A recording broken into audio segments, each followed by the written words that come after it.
तो हम लोग ना इतिहास देख रहे थे कि इतिहास को जानने के स्रोत क्या होंगे, है ना।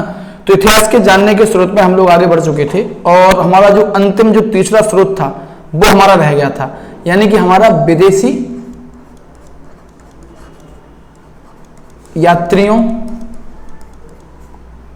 का विवरण, ये रह गया था हमारा, है ना। विदेशी यात्रियों का विवरण ये रह गया था, तो इसको हमें डिस्कस करना है आज, है ना। तो इसको हम डिस्कस करेंगे कि इतिहास को जानने के जो स्रोत हैं उनमें तीसरा स्रोत क्या है। तो हम लोग कई बार डिस्कस कर चुके कि इतिहास को जानने के स्रोत क्या हैं, हम लोग कई बार देख चुके कि इतिहास को जानने के स्रोत क्या है। इन इतिहास को जानने के स्रोत में अगर हम देखें, सबसे ज्यादा मतलब जो तीसरा स्रोत है हमारा, वो तीसरा स्रोत होगा विदेशी यात्रियों का विवरण, कि विदेशी यात्रियों ने हमारे बारे में क्या कहा, है ना। विदेशी यात्रियों ने हमारे बारे में क्या कहा। तो तीसरा जो सोर्स होगा वो हमारे सामने होगा विदेशी यात्रियों का विवरण, ये होगा, ठीक है। तो विदेशी यात्रियों ने क्या कहा हमारे बारे में, ये हमें देखना है, ठीक। तो विदेशी यात्रियों के विवरण में हमने देखा था कि विदेशी यात्री कितने प्रकार के, 3 प्रकार के, या 3 शाखाएं विदेशी यात्रियों की, ठीक है। इन 3 शाखाओं में कौन कौन सी, तो नंबर 1 हम लोग बात करें तो नंबर 1 पे कौन होगी, नंबर 1 पे यूनानी, ये हम लोग कल डिस्कस कर चुके थे, तो यहां से हम लोग लेते हैं नंबर 1 यूनानी यात्री। नंबर 2 चीनी यात्री,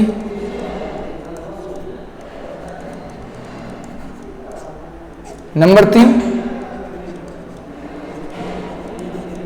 अरबी यात्री, ये 3 है ना, ये 1, 2 और 1, 3, ठीक है ना। तो ये, तो इनके बारे में हमें डिस्कस करना है। नंबर 1 ईरानी यात्री, नंबर 2 चीनी यात्री, नंबर 3 अरबी यात्री। यहां पर हम कहें कि इतिहास को जानने के स्रोत में जो तीसरा सेक्शन था वो हमारा था विदेशी यात्रियों का स्रोत, और इसको हमें डिस्कस करना है, ठीक है। ये तो हम लोग शुरू करते हैं। विदेशी यात्रियों के स्रोत में हम लोग सबसे पहले देखते हैं, तो यहां पे हमारी मेन हेडिंग क्या होगी, यहां से हम शुरू करते हैं, ठीक है। तो मेन हेडिंग हमारी होगी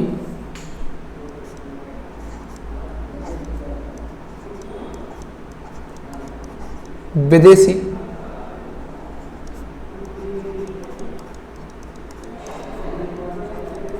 यात्रियों के विवरण, ठीक है।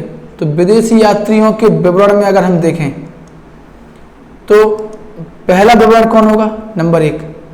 तो विदेशी यात्रियों के विवरण में नंबर 1 पे हमारे सामने आएगा यूनानी यात्री। कौन आएंगे, यूनानी यात्री, ठीक है। नंबर 1 पे कौन आएंगे, यूनानी यात्री।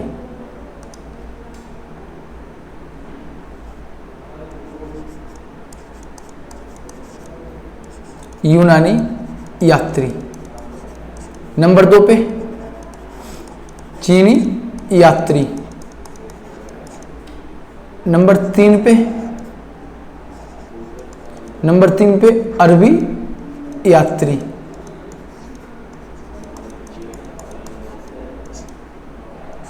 अरबी यात्री, ये ठीक है। अब इसमें देखो, तो नंबर 1 हम लोग लेंगे, इसमें नंबर 1 कौन है, यूनानी यात्री, ये हम लोग लेंगे, यूनानी यात्री को लेंगे, ठीक है। तो यूनानी यात्री कौन होगा, अब देखो हम लोग डिस्कस करते हैं। ये नंबर 1 पे हमारे सामने कौन होगा,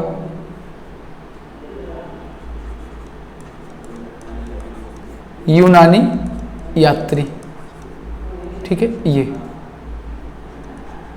अब ये देखो,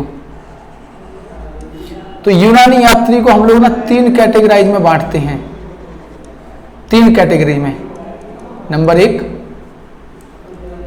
नंबर 2, नंबर 3, है ना। ये नंबर 1 में हम लोग क्या कहते हैं, नंबर 1 में हम लोग कहते हैं सिकंदर के पूर्व आने वाले यूनानी यात्री। नंबर 1 को हम क्या कहते हैं, सिकंदर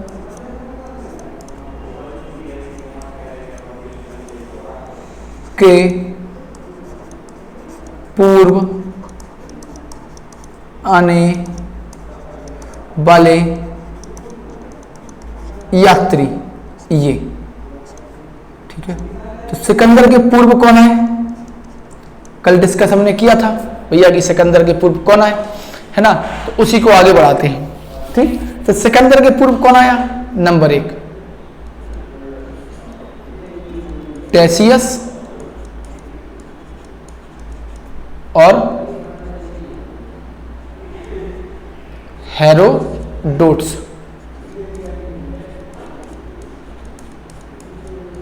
हेरोडोटस ये आए 2, ठीक है। हेरोडोटस ने क्या किया, अगर हम टेसियस की बात करें, हेरोडोटस की बात करें, तो इनने किया क्या है, ये तो इंपॉर्टेंट होगा ना कि भाई क्या किया इनने। तो टेरियस की अगर हम बात करें तो टेरियस क्या था, यूनान के प्राचीन लेखकों में टेरियस और हेरोडोटस का नाम मिलता है। जो टेरियस था ना वो ईरान का राज्य वैद्य था। ये क्या था, टेरियस ईरान का राज्य वैद्य ये था, ठीक है। और हेरोडोटस ने हिस्टोरिका लिखी है। हेरोडोटस ने क्या लिखी, हिस्टोरिका। और हेरोडोटस को हम क्या कहते हैं, इतिहास का पिता, इतिहास का पिता इसको हम कहते हैं, ठीक है। तो ये चीजें, ठीक, ये तो ये 2 व्यक्ति हेरोडोटस और हिस्टोरिका, ठीक है, ये 2। अब देखो तो नंबर 1 में कौन होगा, यूनानी यात्री में ए नंबर पे क्या है, यूनानी यात्री में ए नंबर पे कौन है, ए नंबर पे हमारे सामने है सिकंदर के पूर्व आने वाले यात्री। अब बी नंबर पे सिकंदर के साथ आने वाले यात्री, है ना, यही होगा ना। तो बी नंबर पे क्या होगा, बी नंबर पे होगा सिकंदर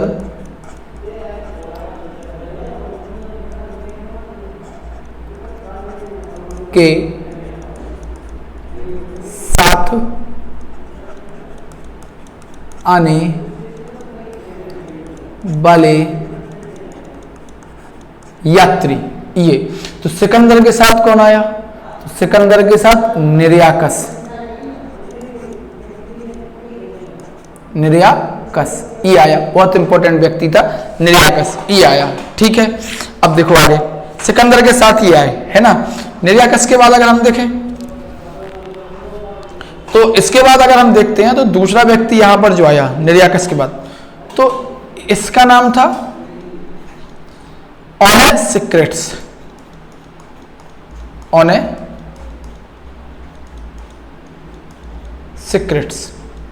और तीसरा अरिस्टोबुलस,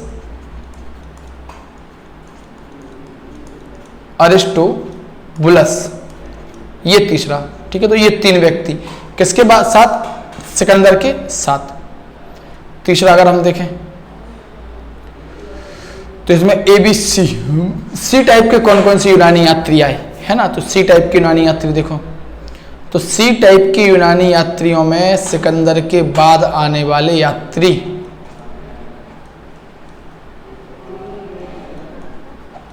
सिकंदर के बाद आने वाले यात्री, ठीक है। ये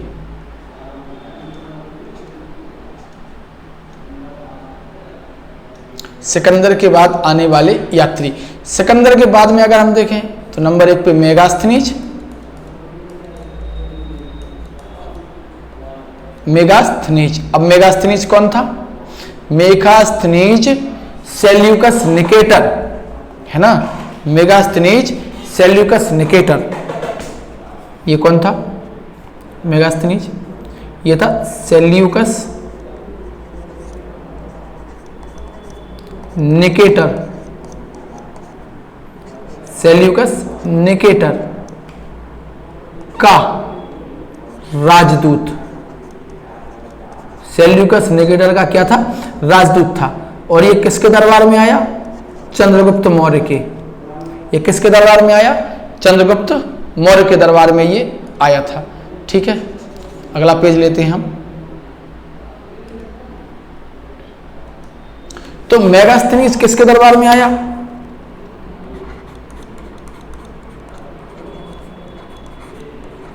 मेगास्थनीज, ये किसके दरबार में आया मेगास्थनीज?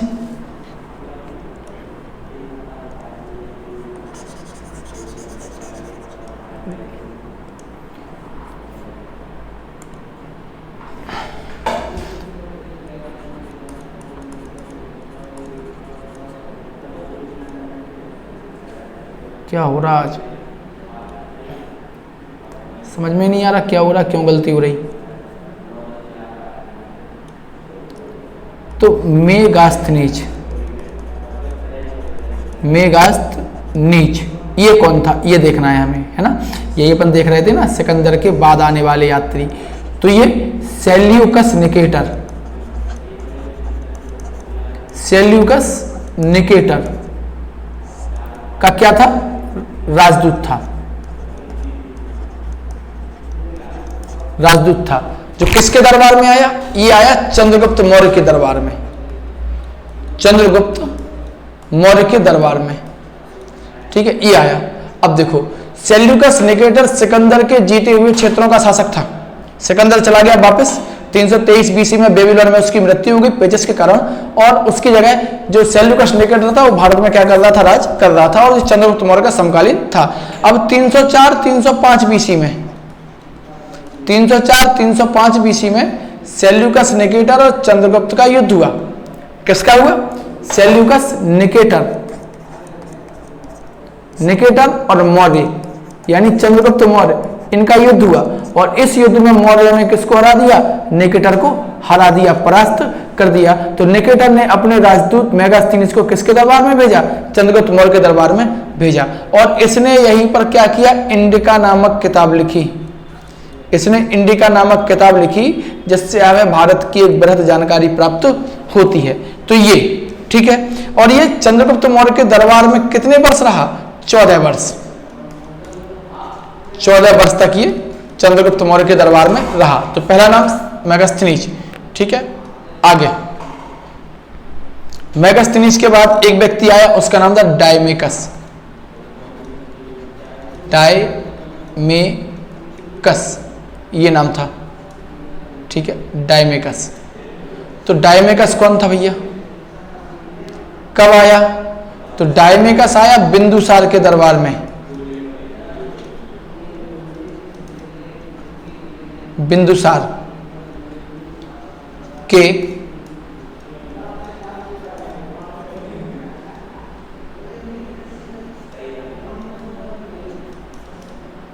बिंदुसार के दरबार में आया। कौन आया? डायमेकस आया, ठीक है। अब बिंदुसार के दरबार में आया ये। अब देखो स्थिति क्या थी। ये था कौन? ये सीरियन नरेश एंटियोकस का राजदूत था। ये कौन था? सीरियन यानी Syria, Syrian Naresh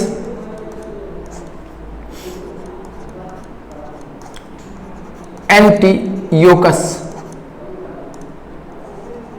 Syrian Naresh Antiochus का ये क्या था? राजदूत था, ठीक है। सीरियन नरेश एंटियोकस का राजदूत। और किसके दरबार में आया? आपको पता ही है, बिंदुसार के दरबार में ये आया था, ठीक है। इसके बाद देखो, इसके बाद है डायोनीसियस। कौन है? डायोनीसियस।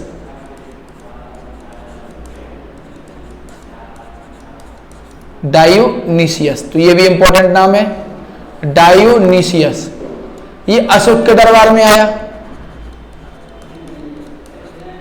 अशोक के दरबार में,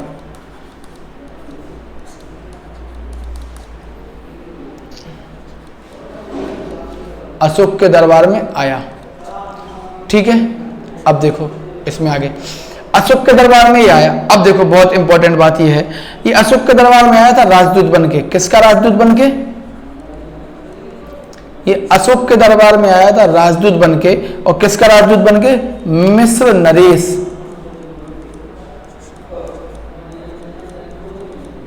मिस्र नरेश टॉलमी,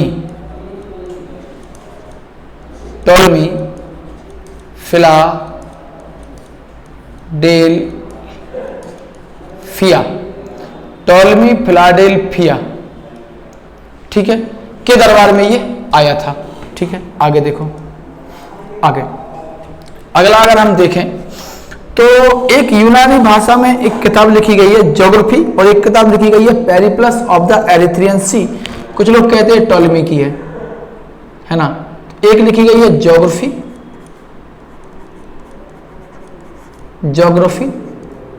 और एक लिखी गई है पेरिप्लस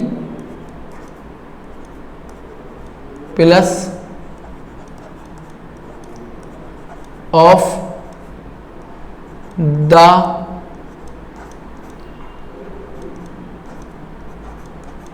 एरिथ्रियन सी, ये ठीक है। अब ये कहा जाता है कि पेरिप्लस ऑफ द एरिथ्रियन सी एक अज्ञात लेखक के द्वारा लिखी गई, मतलब इसका लेखक अज्ञात है, लेखक अज्ञात है, मतलब इसके लेखक की जानकारी नहीं है। अज्ञात का मतलब अज्ञात नाम नहीं है, ठीक है, जानकारी नहीं है, इसके लेखक की जानकारी हमारे पास नहीं है। ठीक है, तो ये ठीक, पेरिप्लस ऑफ द एरिथ्रियन सी, लेखक अज्ञात है, लेखक की जानकारी हमारे पास नहीं है। ठीक है, अब देखो आगे एक किताब और है एरिथ्रियन सी से, अगर हम देखें तो इसकी रचना ये माना जाता है कि 80 से 115 ईस्वी के आसपास इसकी रचना हुई।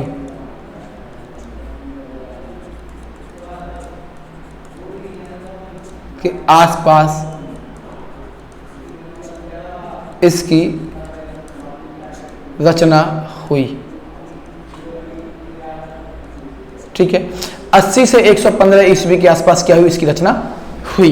ठीक है, आगे देखो, और इसमें हमें जानकारी क्या मिलती है, इसमें हमें भारतीय बंदरगाह एवं व्यापारिक वस्तुओं की जानकारी मिलती है। ठीक है, विषय वस्तु अगर हम देखें इसकी तो इस समय मिला क्या है,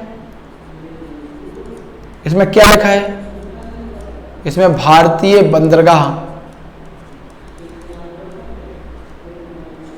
और व्यापार की जानकारी हमारे सामने क्या है, हमें प्राप्त होती है। ठीक है, तो ये स्थिति, ठीक, ये तो इसकी जानकारी हमें, इससे हमें क्या मिलती है, ये चीजें मिलती हैं। ठीक है, आगे देखो, आगे एक और किताब है, एक लेखक है प्लिनी,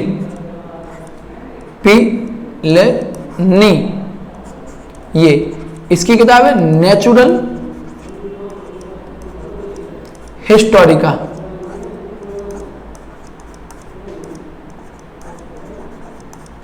अब आप समझो, नेचुरल हिस्टोरिका मतलब जो नेचुरल चीजें हैं उसकी जानकारी इसमें हमें मिलती है।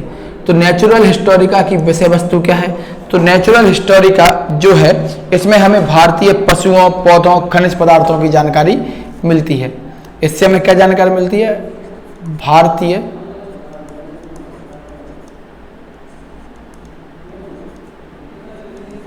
पशुओं,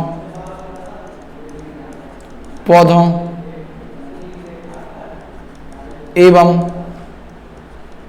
खनिज पदार्थ की जानकारी प्राप्त होती है। ये है, ठीक है, इसकी जानकारी हमें क्या है, इसकी विषय वस्तु में ये चीजें हैं। तो नेचुरल हिस्टोरिका जो है इसकी जो विषय वस्तु है वो क्या है, जो विषय वस्तु है वो क्या है, भारतीय पशुओं, पौधों एवं खनिज पदार्थों की जानकारी हमें प्राप्त यहां से होती है। ठीक है, इसमें एक बात और है, लैटिन भाषा में ये लिखी गई। ठीक है, जो है वो कैसी लिखी गई, लैटिन भाषा में, लैटिन भाषा में लिखी गई। और भारत एवं इटली के बीच व्यापार के बीच व्यापार की जानकारी, ठीक है, ये हमारे सामने इसमें मिलती है। ठीक है, अब देखो आगे चीनी यात्री, तो यूनानी यात्री हो गए, अब हमारे सामने आएंगे चीनी यात्री। चीनी यात्री, ठीक है, चीनी यात्री में अगर हम नंबर 1 पे देखें तो हमारे सामने नाम आएगा फाहियान। फाहियान ये नाम आएगा। ठीक है, अब फाहियान चंद्रगुप्त द्वितीय के दरबार में आया। चंद्रगुप्त द्वितीय के समय आया, के समय में आया। अब फाहियान को देखो, यानी कि ये कब आया? चंद्रगुप्त द्वितीय के समय में आया, 5वीं शताब्दी में। इसने क्या चर्चा की? इसने समाज, राजनीति, इसने समाज, राजनीति और क्या की?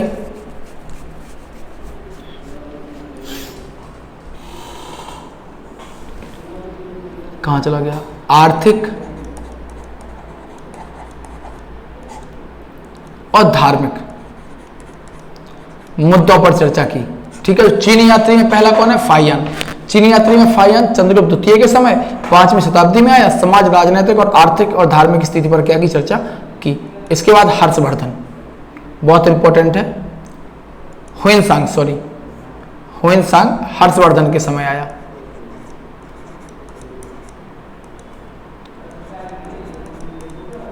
हुइनसांग ये कब आया? ये आया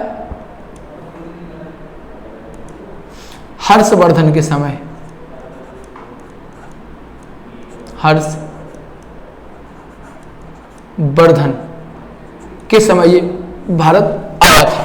ठीक है, 606 से 647-48 तक हर्षवर्धन रहा। ठीक है, इस शासनकाल में आया था हुइनसांग। इसको क्या कहते हैं? इसको यात्रियों का राजकुमार के नाम से जाना जाता है। यात्रियों के राजकुमार के नाम से इसको जाना जाता है। हुइनसांग ने क्या किया? 16 वर्षों तक भारत में रहा और नालंदा में शिक्षा प्राप्त की। 16 वर्ष तक रहा, ठीक है, और नालंदा में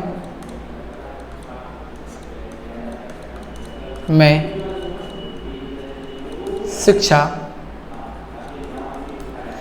प्राप्त की। ठीक है, तो ये हुइनसांग। ठीक है, यात्रियों का राजकुमार, या फिर हम कहें प्रिंस ऑफ पिलग्रिम्स, या फिर हम कहें Prince of pilgrims, pilgrims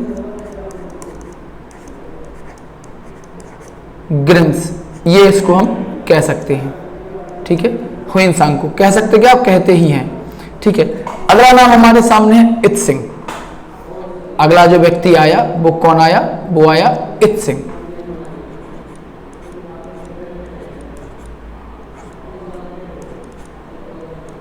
Itsing आया। ठीक है, ये इत्सिंग 7वीं शताब्दी में,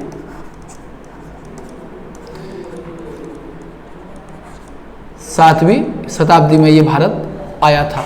इत्सिंग कब आया था? 7वीं शताब्दी में भारत आया था। ठीक है, अब देखो इत्सिंग ने नालंदा और विक्रमशिला, ठीक है,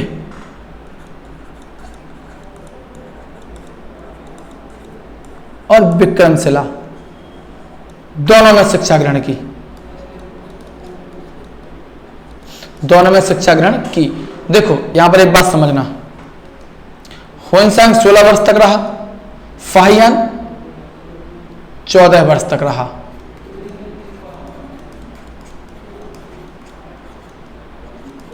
फाहियान 14 वर्ष तक रहा। ठीक है, तो ये हमारे सामने थोड़ा विवरण था किसका, चीनी यात्रियों का। ये चीनी यात्री हमारे सामने हमें दिखाई देते हैं कि ये कब से कब तक भारत में आए, कब से कब तक भारत में रहे और क्या क्या इन्होंने किया। ठीक है, अब देखो एक और था, एक था मातवान लिन, एक और व्यक्ति,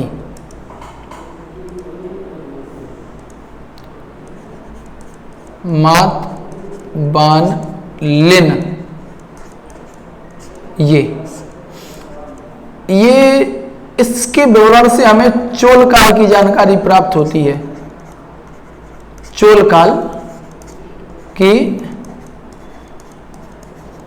जानकारी देता है, इंपॉर्टेंट है, नया फैक्ट है, मिलता नहीं है किताबों में। ठीक है, तो ये मालवान, ठीक है, ये ठीक है, चोल काल की जानकारी प्राप्त हमें देते हैं। ठीक है, तो इसके बाद हमारा टॉपिक जो है लास्ट है, मतलब यही यात्रियों में, वो हमारे सामने अरबी यात्री। कौन है? अरबी यात्री। अरबी यात्री, अब देखो अरबी यात्री में नंबर 1, अरबी यात्री में नंबर 1 अगर हम बात करें तो अल बरूनी, अल बरूनी,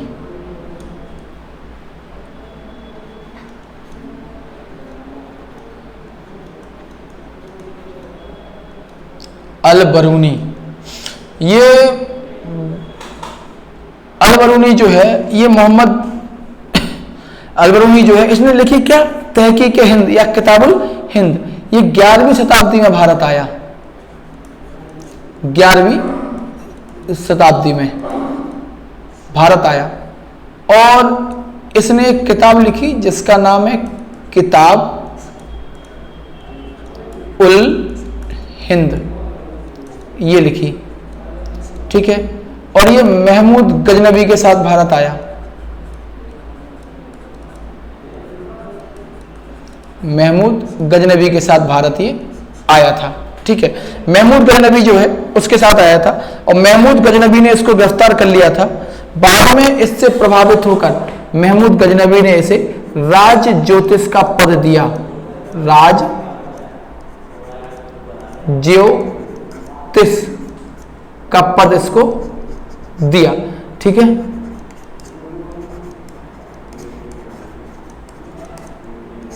राज ज्योतिष का पद दिया। अब इसके पास देखो नॉलेज ही बहुत थी अल बरूनी। अब हमें देखो ज्योतिष, गणित, विज्ञान, अरबी, फारसी, तो अल बरूनी अगर हम देखें तो अल बरूनी ज्योतिष,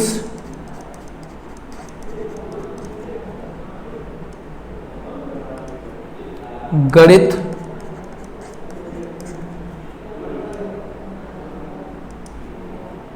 फारसी,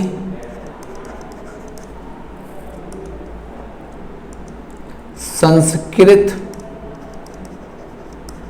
ठीक है, अल बरूनी क्या था? ज्योतिष, गणित, फारसी, संस्कृत, विज्ञान और अरबी, विज्ञान और अरबी,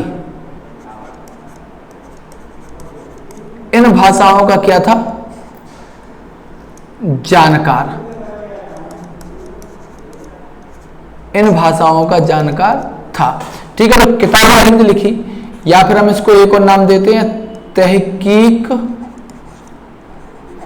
ए हिंद। क्या नाम देते हैं? तहकीक ए हिंद, ये नाम हम इसे देते हैं। ठीक है, आगे देखो, अगला व्यक्ति है सुलेमान।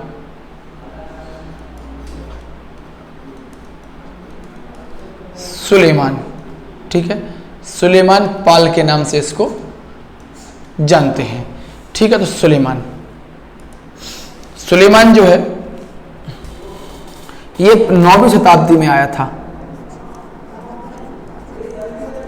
9वीं शताब्दी में।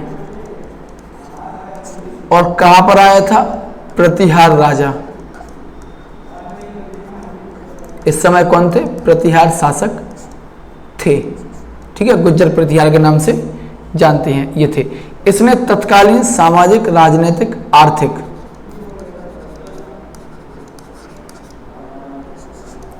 तत्कालीन सामाजिक, राजनीतिक और आर्थिक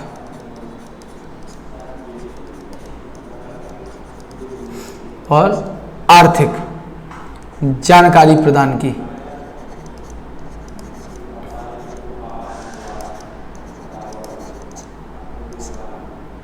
जानकारी प्रदान की, ये सुलेमान। ठीक है, इसके बाद देखो, एक बगदाद का निवासी अल मसूदी, है ना, एक व्यक्ति और है अल मसूदी, ये भी काफी फेमस है, अल मसूदी। ये भारत आया, ये कहाँ का था? बगदाद। बगदाद का नाम सुना है ना, सद्दाम हुसैन यहीं पर थे, इराक, है ना, बगदाद। ये तो यहां से आया था भारत। और ये कब आया? ये 10वीं शताब्दी में आया, 10वीं शताब्दी में। ठीक है, इसके बाद ये कब भारत में 10वीं शताब्दी में आया? तो राष्ट्रकूट और प्रतिहार शासकों के विषय में जानकारी प्रदान करता है। किसके? राष्ट्रकूट और प्रतिहार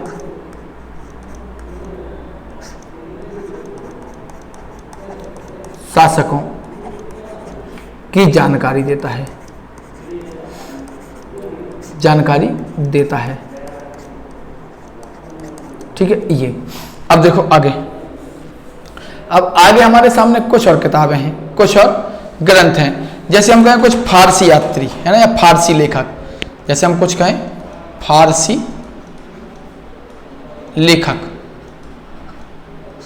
अगर हम कहें तो इनमें, ठीक है, फारसी लेखक में अगर हम देखें तो देखते हैं पहला, या फिर नंबर 1, हम कुछ भी नंबर दे सकते, कोई दिक्कत नहीं है। ठीक है, इसमें हमारे सामने फिरदौसी, फिरदौसी, फिर दौसी, इसका सहनामा काफी चर्चित है। ठीक है, इससे भी हमें जानकारी मिलती है ना। इसके बाद नंबर 2, इसके बाद नंबर 2 हमारे सामने आएगा मिनहाज उस सिराज, मिनहाज उस सिराज, ये। ठीक है, इसकी जो किताब है ये काफी चर्चित है और पेपर में आती है, जिसका नाम है तबकात ए नासरी। इसका नाम क्या है इसकी किताब का?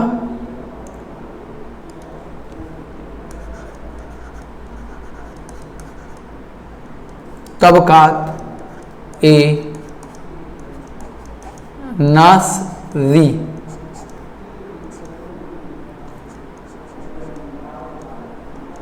तबकात ए नासरी।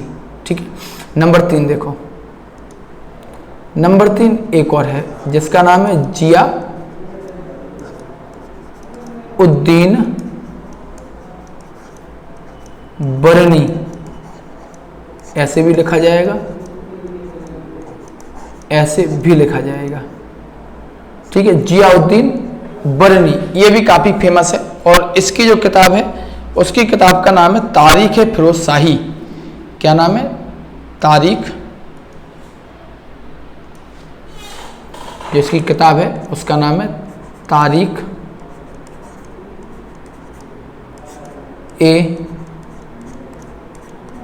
फिरोज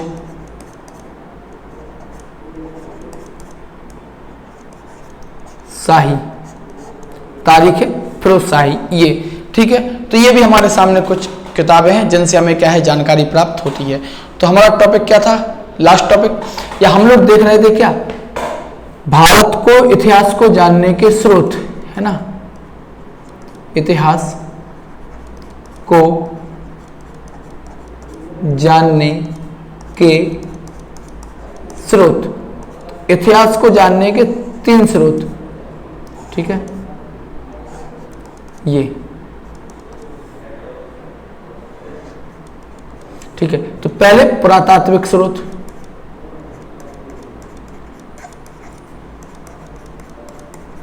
ये ठीक है, ये हमने डिस्कस कर लिया था। इसके बाद साहित्यिक स्रोत, साहित्यिक स्रोत ये हमने डिस्कस कर लिया था। इसमें कई प्रकार के साहित्य, ब्राह्मण साहित्य, ब्राह्मणेतर साहित्य, जैन साहित्य, बौद्ध साहित्य, लौकिक साहित्य, इस टाइप से। इसके बाद हमारे सामने यात्रियों का विवरण, यात्रियों का विवरण, तो ये हमने क्या कर दिया है, कंप्लीट कर दिया है।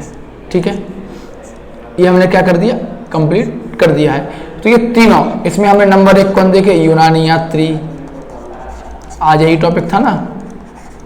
इसके बाद हमने क्या देखे, चीनी यात्री। इसके बाद तीसरे नंबर पे क्या देखे हमने, अरबी यात्री। और चौथे नंबर अपने थोड़े से क्या देख लिए, अन्य यात्री। ठीक है, ये हमारा डिस्कस हो गया पूरा। ठीक है, तो ये हमारा पहला जो चैप्टर था इतिहास को जानने के स्रोत, ये पूरी तरह से खत्म। ठीक है, तो ये हमारी क्लास पूरी क्या हो चुकी है, कंप्लीट हो चुकी है, मतलब इतिहास को जानने के स्रोत खत्म हो चुके हैं। अगले चैप्टर में हम लोग आगे की रूपरेखा देखते हैं क्या है। ठीक है, तो आगे हमारे सामने क्या आएगा, नंबर 1 हड़प्पा सभ्यता, नंबर 2 वैदिक सभ्यता,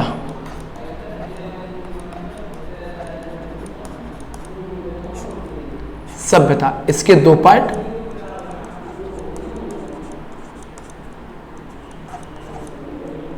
ऋग्वैदिक काल और उत्तर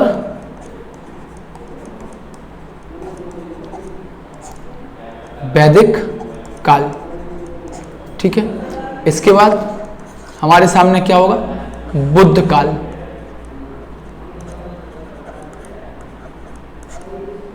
बुद्ध काल, या हम इसको कहें बाद में बुद्ध, या पर हम कहें बौद्ध और जैन, या पर हम कहें भारत में धार्मिक आंदोलन। ठीक है, तो हम इसी को हम ले लेते हैं।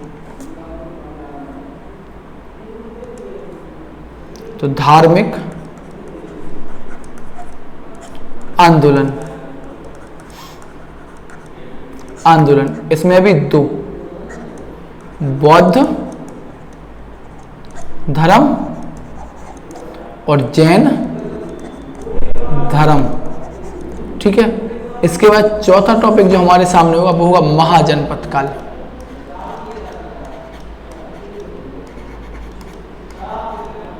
महाजनपद काल ये होगा। ठीक है, तो ऐसे हम बढ़ेंगे। तो अगला टॉपिक हमारा हड़प्पा। ठीक है, तो हम डिस्कस करेंगे अगली क्लास में हड़प्पा सभ्यता के बारे में। ठीक है, तो यहाँ तक हमारा क्लास क्या होगी, हमारी क्लास क्या हो गई है, कंप्लीट हो चुकी है।